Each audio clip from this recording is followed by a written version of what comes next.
14 ವರ್ಷಗಳ ಹಿಂದೆ ಧರ್ಮಸ್ಥಳದ ಪಾಂಗಳದ ನಿವಾಸಿ ಸೌಜನ್ಯ ಎಂಬ ಕಾಲೇಜು ಯುವತಿ ಅಪಹರಣಕ್ಕೊಳಗಾಗಿ ಸಾಮೂಹಿಕ ಅತ್ಯಾಚಾರಕ್ಕೊಳಗಾಗಿ ದಾರುಣವಾಗಿ ಸಾಯಿಸಲ್ಪಟ್ಟಿದ್ದಂತಹ ಒಂದು ದುರ್ಘಟನೆ ಇದು ಇವತ್ತಿಗೂ ಕೂಡ ಜೀವಂತವಾಗಿ ಉಳಿದಿದೆ ಅಂತಂದರೆ ಅದಕ್ಕೆ ಈ ನಾಡಿನ ಸಮಷ್ಟಿ ಪ್ರಜ್ಞೆ, ಸಾಮೂಹಿಕ ಹೋರಾಟ ಮತ್ತು ಆ ಮಗುವಿನ ಪರವಾಗಿ ನಮಗೆಲ್ಲರಿಗಿದ್ದಂಥ ತುಡಿತ ಕಾರಣ ಅಂತ ಹೇಳಿದ್ರೆ ತಪ್ಪಲ್ಲ. ಇದರಲ್ಲಿ ಎಲ್ಲರೂ ಕೂಡ ಅನುಭೂತಿಯನ್ನು ಇಟ್ಟುಕೊಂಡು ಸಮಾನವಾಗಿ ದುಃಖಿಸಿದ್ದಾರೆ, ಪ್ರಶ್ನಿಸಿದ್ದಾರೆ, ತಮ್ಮ ಸಿಟ್ಟು ಸೆಡುವುಗಳನ್ನು ಅವರದೇ ಆದ ಭಾಷೆಗಳ ಮೂಲಕ ಪ್ರದರ್ಶಿಸ್ತಾ ಬಂದಿದ್ದಾರೆ. ಹಾಗಾಗಿ ಸುಪ್ರೀಂ ಕೋರ್ಟ್ ಕೇಳಿಸ್ಕೊಳ್ತಿರುವಂಥ ಅಹವಾಲೇನಿದೆ ಅದು ನಮ್ಮೆಲ್ರಿಗೂ ಕೂಡ ಆಶಾದಾಯಕವಾದಂತಹ, ನಮಗೆಲ್ಲರಿಗೂ ಒಂದು ಹೊಸ ಬೆಳಕು. ಇದು ಯಾವುದೋ ಒಂದು ಕಿಂಡಿಯಿಂದ ಬಂದಿರುವಂಥದ್ದು. ಇದನ್ನು ನಾನು 100 ಅಲ್ಲ, 1000 ಅಲ್ಲ, 10,000 ಸಲ ಇದನ್ನೇ ಹೇಳ್ತಾ ಬಂದಿದ್ದೇನೆ. ಕಳೆದ ಅಷ್ಟು ವರ್ಷಗಳಿಂದ ಒಂದೇ ಉಸಿರಿನಲ್ಲಿ ಹೇಳ್ತಾ ಬಂದಂಥದ್ದು, ಒಂದಲ್ಲ ಒಂದು ಕಿಂಡಿ ಓಪನ್ ಆಗೇ ಆಗುತ್ತೆ. ಇವತ್ತಲ್ಲ ನಾಳೆ ಈ ಬಸಿರು ಜನರ ಗಮನಕ್ಕೆ ಬರಲೇಬೇಕು. ಅದು ಬರುತ್ತೆ. ನ್ಯಾಯಾಂಗದ ಸೌಂದರ್ಯ ಇರೋದೇ ಇಲ್ಲಿ. 2023ರಲ್ಲಿ ನಮ್ಮ CBI ವಿಶೇಷ ನ್ಯಾಯಾಲಯ ವಿಶೇಷವಾದಂತಹ ತೀರ್ಪನ್ನು ಕೊಟ್ಟಿತ್ತು. ಅದರ ಮೂಲಕ ಯಾರನ್ನು ಇವರು ಹಿಡ್ಕೊಂಡು ಬಂದಿದ್ರು, ಸಂತೋಷ್ ರಾವ್ ಅಂತ ಹೇಳುವಂಥ ಒಬ್ಬ ನಿಷ್ಪಾಪಿ, ಆತನನ್ನು ಸಂಪೂರ್ಣ 100ಕ್ಕೆ 100ರಷ್ಟು, ಅಂದರೆ ಯಾವುದೇ ರೀತಿಯಾದಂತಹ ಒಂದು ಸಣ್ಣ ಸಾಕ್ಷಿಯೂ ಈತನ ವಿರುದ್ಧ ಇಲ್ಲ. ಈತ ಖಂಡಿತವಾಗಲೂ ಈ ಕೊಲೆಯನ್ನು ಮಾಡಿರಲಾರ. ಇದು ಒಂದು ಗುಂಪು ಕೃತ್ಯ. ಆತ ಯಾವುದೇ ರೀತಿಯ ಲೈಂಗಿಕ ದಾಳಿ ಮಾಡಲಿಕ್ಕೆ ಅಶಕ್ತನಾಗಿದ್ದಾನೆ ಅಂತ ಹೇಳುವಂಥದ್ದನ್ನು ಕೂಡ ಮಾನ್ಯ ವಿಶೇಷ ನ್ಯಾಯಾಲಯ ಅವತ್ತು ಹೇಳಿದೆ. ಒಂದು ಸಣ್ಣ ವಿಚಾರವನ್ನು ಅವತ್ತು ಹೇಳ್ಬೋದಾಗಿತ್ತು ಅಂತ ನಮಗೆಲ್ಲ ಅನಿಸಿರ್ಬೋದು. ಅಂದರೆ ಈ case, this is a fit case to be trialled again, reinvestigation ಆಗಬೇಕು ಅಂತ ಏನಾದ್ರು ಹೇಳಿಬಿಟ್ಟಿದ್ದರೆ ಹೋರಾಟದ ಅವಕಾಶಗಳು ಇರ್ತಿರಲಿಲ್ಲ.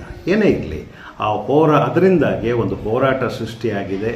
ಎಲ್ಲರೂ, ಮಾಧ್ಯಮಗಳು, ಮಹಿಳಾ ಹೋರಾಟಗಾರರು ಅಥವಾ ಬೇರೆ ಬೇರೆ ಸಂಘಟನೆಗಳು ಎಲ್ಲರೂ ಕೂಡ ಒಂದೇ ಕೇಳ್ತಾ ಇದ್ದಂಥದ್ದು, ಕುಮಾರಿ ಸೌಜನ್ಯಳಿಗೆ ನ್ಯಾಯ ಸಿಗಲಿ, ಜಸ್ಟಿಸ್ ಫಾರ್ ಸೌಜನ್ಯ. ಕೊಂದವರು ಯಾರು? ನಮಗೆ ಇಂಥವ್ರೆ ಅಂತ ನಾವೇನು ಹೇಳ್ತಿಲ್ಲ. ಕೊಂದವರು ಯಾರು? ನಾವು ಯಾವುದೇ ರೀತಿಯಾದಂತಹ ದೇವಸ್ಥಾನಗಳಿಗಾಗಲಿ, ಮಠಗಳಿಗಾಗಲಿ ಅಥವಾ ಒಂದು ಧರ್ಮಕ್ಕಾಗಲಿ ನಾವು ಚ್ಯುತಿ ತರುವಂಥ ಕೆಲಸವನ್ನು ನಾವೇನು ಮಾಡಿಕೊಡ್ತಾ ಇಲ್ಲ. ನಮಗೆ ಬೇಕಾಗಿದ್ದು ಕೊಂದವರು ಯಾರು, ಅದನ್ನು ಅಷ್ಟು ಹೇಳಿ, ನಿಜವಾದ ಕೊಲೆಗಟಕರು ಯಾರಿದ್ದಾರೆ, ನಿಜವಾದಂಥ ಅತ್ಯಾಚಾರಿಗಳು ಯಾರಿದ್ದಾರೆ, ಅವರನ್ನು ನ್ಯಾಯಾಂಗದ ಕಟಕಟೆಗೆ ತಂದು ನಿಲ್ಲಿಸಿ ಅಂತ ಅಷ್ಟೇ ಎಲ್ಲರ ಒಂದೇ ಧ್ವನಿಯಾಗಿತ್ತು. ಈ ಒಂದು ಧ್ವನಿ ನಮ್ಮ ಸರ್ವೋಚ್ಚ ನ್ಯಾಯಾಲಯಕ್ಕೆ ತಲುಪಿರುವಂಥದ್ದು ಸಂತಸಕರವಾದಂತಹ ವಿಚಾರ. ನಿನ್ನೆ ನಡೆದಂತಹ ಆರ್ಗ್ಯುಮೆಂಟನ್ನು ಕೂಡ ನಾವೇನಾದರೂ ನೋಡಿದ್ರೆ ಅಲ್ಲಿಯ ಭಾವನೆಗಳನ್ನು ನಾವು ಗಣನೆಗೆ ತಗೊಳ್ಳೋದೇ ಆದರೆ ಎಲ್ಲರಿಗೂ ಅರ್ಥ ಆಗ್ತಾ ಇದ್ದಂಥದ್ದು, ಇಂತಹ ಒಂದು ಸ್ಥಿತಿ ಈ ಮಗುವಿಗೆ ಬರಬಾರ್ದಿತ್ತು. ಇದನ್ನು ಈ ರೀತಿಯಾಗಿ ಹ್ಯಾಂಡಲ್ ಮಾಡಿದಾರಲ್ಲ ಸರ್ಕಾರಗಳು ಆಗಲಿ ಅಥವಾ CBI ಆಗಲಿ ಅಥವಾ ಸ್ಥಳೀಯ ಪೊಲೀಸರವರಾಗಲಿ, COD ಆಗಲಿ, ಏನೆಲ್ಲ ಅಚಾತುರ್ಯಗಳನ್ನು ಮಾಡಿದ್ದಾರೆ, ಯಾರನ್ನು ಬಚಾವ್ ಮಾಡಲಿಕ್ಕೋಸ್ಕರ ಇದೆಲ್ಲ ಮಾಡಿದ್ದಾರೆ ಅನ್ನುವಂಥ ಸೂಕ್ಷ್ಮತೆಯನ್ನು ನ್ಯಾಯಾಧೀಶರು ಅರ್ಥೈಸಿಕೊಂಡಿರುವಂಥದ್ದು, ಮನಗಂಡಿರುವಂಥದ್ದನ್ನು ನಾವು ಕಾಣ್ಬೋದು. ಹಾಗಾಗಿ 2ನೇ ಬಾರಿ ನ್ಯಾಯಾಂಗ ತನ್ನ ತೀಕ್ಷ್ಣತೆಯನ್ನು ಮತ್ತು ತನ್ನ ಸೂಕ್ಷ್ಮತೆಯನ್ನು ಪ್ರದರ್ಶಿಸಿರುವಂಥದ್ದು ನಮಗೆಲ್ಲರಿಗೂ ಕೂಡ ಒಂದು ಆಶಾದಾಯಕವಾದಂಥದ್ದು. ನಾನು ಪದೇ ಪದೇ ಹೇಳುವಂಥದ್ದು, ಇಲ್ಲಿ ಏನಾದರೂ ನ್ಯಾಯ ಸಿಗಬೇಕಾದರೆ ಪ್ರಜಾಪ್ರಭುತ್ವದಲ್ಲಿ ನಮ್ಮ ನ್ಯಾಯಾಂಗದ ಮೂಲಕವೇ. ಇನ್ಯಾವ ಮಂತ್ರಿ ಮಹೋದಯರು ಕೊಡ್ಲಿಕ್ಕೆ ಸಾಧ್ಯ ಇಲ್ಲ, ಯಾವ ಅಧಿಕಾರಿಗಳು ಕೊಡ್ಲಿಕ್ಕೆ ಸಾಧ್ಯ ಇಲ್ಲ. ನಮಗೆಲ್ಲರಿಗೂ ಇರುವಂತಹ ಒಂದೇ ಭರವಸೆ ನಮ್ಮ ನ್ಯಾಯಾಂಗ. ನಮ್ಮ ನ್ಯಾಯ ವಿತರಣೆಯಲ್ಲಿ ಖಂಡಿತವಾಗಲೂ ಅವಕಾಶಗಳಿದೆ ಅಂತ ಹೇಳುವಂಥದ್ದು ಮತ್ತೆ ಸಾಬೀತಾಗ್ತಾ ಇದೆ. ಭಾಳ ಸಂತೋಷ ಆಗ್ತಾ ಇದೆ. ಇಲ್ಲಿ ಭಾಳ ವಿವರವಾಗಿ ಎಳೆಯಾಗಿ ನಡೆದಂತಹ ಘಟನೆಗಳನ್ನು ಸರ್ವೋಚ್ಚ ನ್ಯಾಯಾಲಯದ ಮುಂದೆ ಇಡುವಲ್ಲಿ ನಮ್ಮ ವಕೀಲರುಗಳು ಯಶಸ್ವಿಯಾಗಿದ್ದಾರೆ ಅಂತ ಹೇಳಬೇಕು. ಅದೇ ರೀತಿ ಅದನ್ನು ಕೇಳಿಸಿಕೊಳ್ಳುವಂತಹ ವ್ಯವಧಾನ, ಸಮಾಧಾನ, ತಾಳ್ಮೆ ಅಲ್ಲಿಯ ನ್ಯಾಯಾಧೀಶರಿಗಿದ್ದುದು ಕೂಡ ಬಹಳ ಮುಖ್ಯ. ಬಹಳಷ್ಟು ಪ್ರಕರಣಗಳಲ್ಲಿ ಇದು ಯೋಗ್ಯವಲ್ಲದ ಪ್ರಕರಣ ಅಂತ ಅನಿಸ್ಬಿಟ್ರೆ ಸರ್ವೋಚ್ಚ ನ್ಯಾಯಾಲಯ ಅದನ್ನು ತುರಿ ಎಸ್ಬಿಡುತ್ತೆ ಹೊರಗಡೆ.